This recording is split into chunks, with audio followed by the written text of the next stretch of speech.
उसके चेहरे पर एक ओज, एक तेज और एक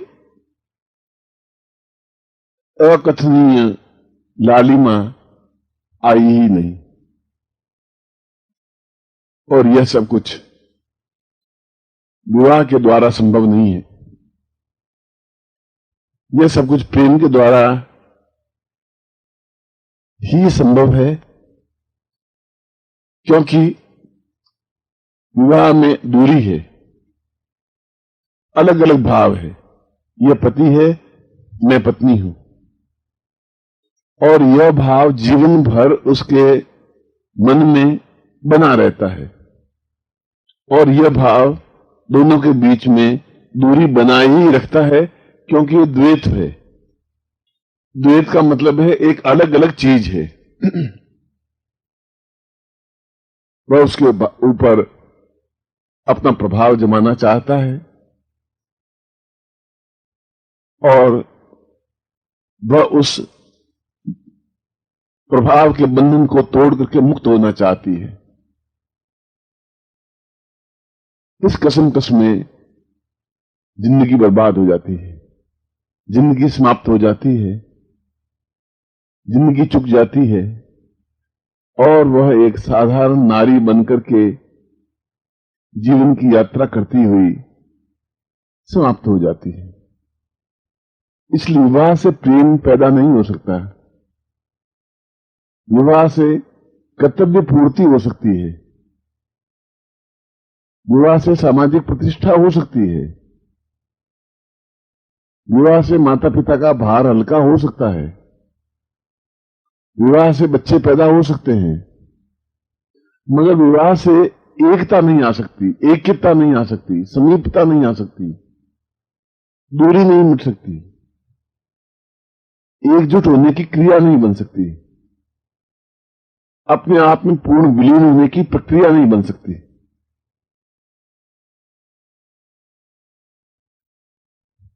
और यह प्रक्रिया 5 साल की अवस्था में भी हो सकती है, 10 साल की अवस्था में भी हो सकती है, 20 साल की अवस्था में भी हो सकती है, और 40 साल की अवस्था में भी हो सकती है। विवाह से पहले भी हो सकती है, विवाह के बाद भी हो सकती है, क्योंकि प्रेम का अंकुर तो कब फूट जाएगा कुछ पता नहीं। जब भी धरती हल्की, अच्छी, उपजाऊ मिली तो उसमें प्रेम का बीज अपने आप में गिर जाता है, और गिरता है तो अंकुरित होने लग जाता है।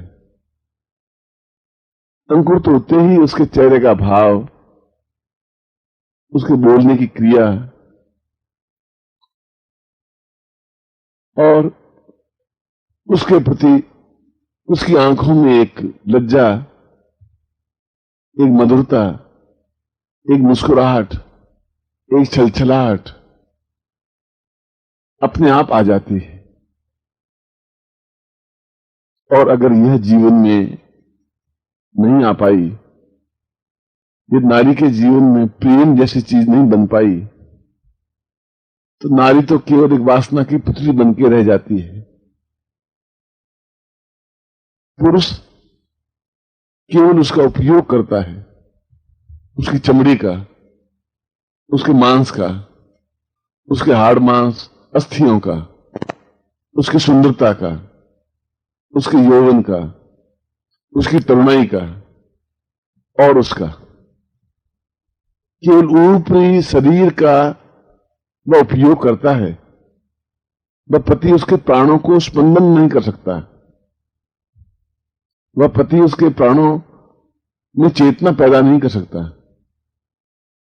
वह पति उसके अंदर वह भाव पैदा नहीं कर सकता जिसे प्रेम कहते हैं, जिसे प्यार कहते हैं, जिसमें ऊष्मा कहते हैं, जिसमें एकाकार होने की क्रिया कहते हैं, जिसमें सब कुछ फना कर देने की भावना होती है।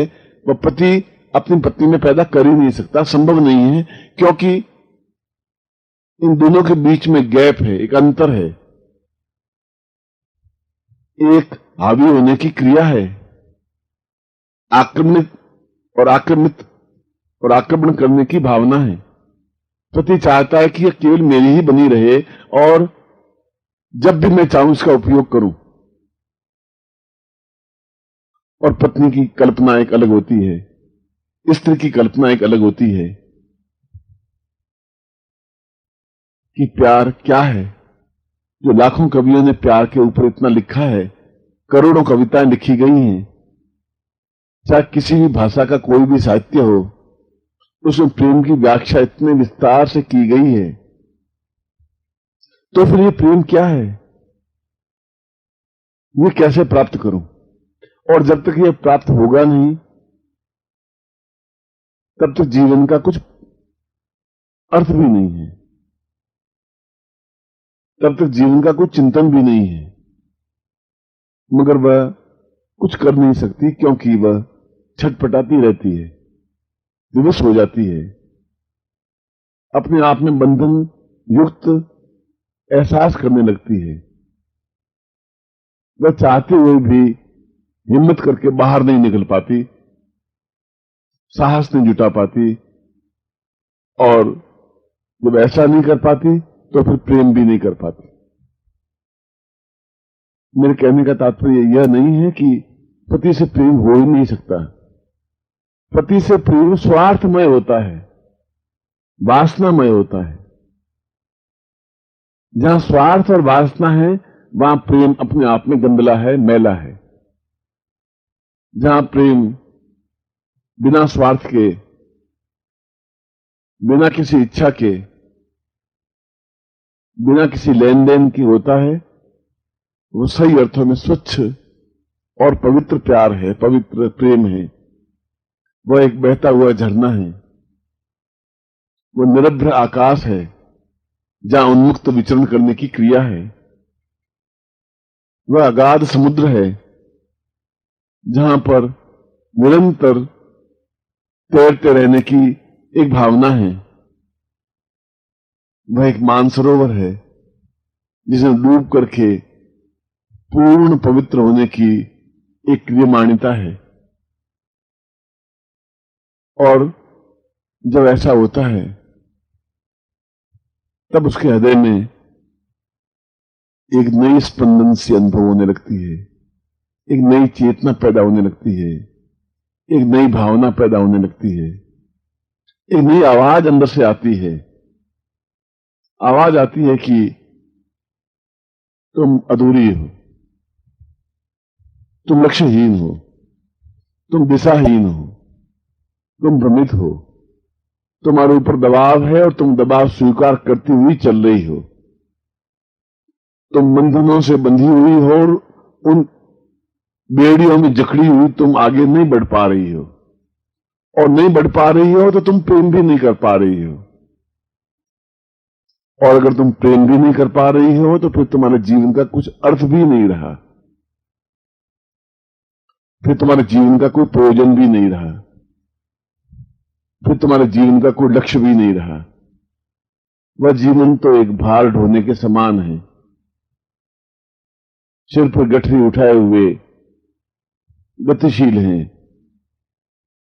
और इस ग्रस्त के रास्ते पर चलते चलते एक दिन समाप्त हो जाएंगे। परंतु असली हीरा खो जाएगा। कंकड़ों से तो तुम्हारी झोली भर जाएगी, तो बहुमूल्य रत्न तुम्हारी झोली से निकल जाएंगे।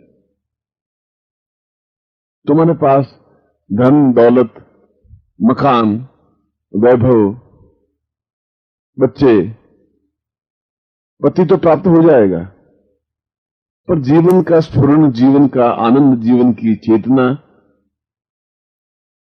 जीवन की धड़कन, जीवन की श्रेष्ठता रह जाएगी।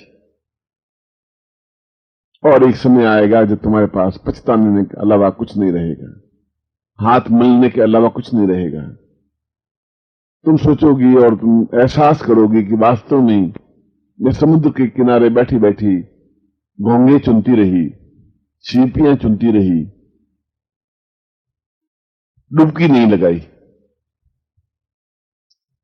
मोतियों से अपनी झोली नहीं भरी, हीरे जवाहरातों से अपने आप को सजाया नहीं। एक तरह से जो कुछ मुझे प्राप्त करना चाहिए था वह मैं प्राप्त नहीं कर पाई। जो कुछ प्राप्त हुआ अनायास हो गया, अकारण हो गया।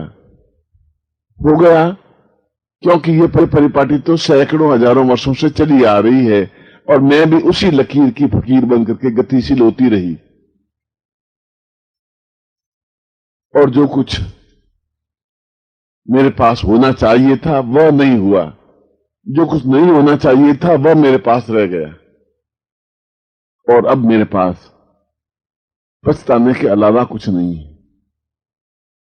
अब मेरे पास पश्चाताप करने के अलावा कुछ नहीं है। और यह उसकी कांति को मिटा देता है, उसके चेहरे की तेजस्विता को मिटा देता है, उसके चेहरे की गुलाबीपन को समाप्त कर देता है, उसके होठों की मुस्कुराहट को कड़वाहट में बदल देता है, उसकी आंखों की चमक को समाप्त कर देता है, उसके हृदय में एक आर्तनाद पैदा कर लेता है और उसका सारा जीवन, उसका प्रत्येक क्षण भारमय होने लग जाता है, बंधनमय होने लग जाता है। और उस समय वह जितना ही ज्यादा बंधनों को तोड़ने की कोशिश करती है, समाज का उतना ही ज्यादा प्रहार उसको झेलना पड़ता है और उस प्रहार के आगे वह विवश हो जाती है, वह अपने आप में छटपटाने लग जाती है, वह फड़फड़ाने लग जाती है। मगर उसके पास पंख नहीं होते, क्योंकि पंख तो पहले ही समाज ने और घर वालों ने नोच लिए होते हैं। वह आकाश में उड़ने की क्षमता प्राप्त नहीं कर पाती,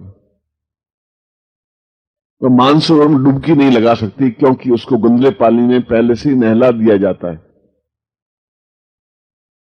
उस मानसरोवर के शुद्ध और स्वच्छ निर्मल जल में अवगाहन करने की क्रिया समाप्त हो जाती है, वह बहुत दूरी बन जाती है और उसका जीवन में गंदले पानी से नहाया हुआ एक पिंजरे में बंद पक्षी की तरह हो जाता है, जो सींचों से चौंचे लड़ा लड़ा करके अपने आप को लहूलुहान तो कर देती है,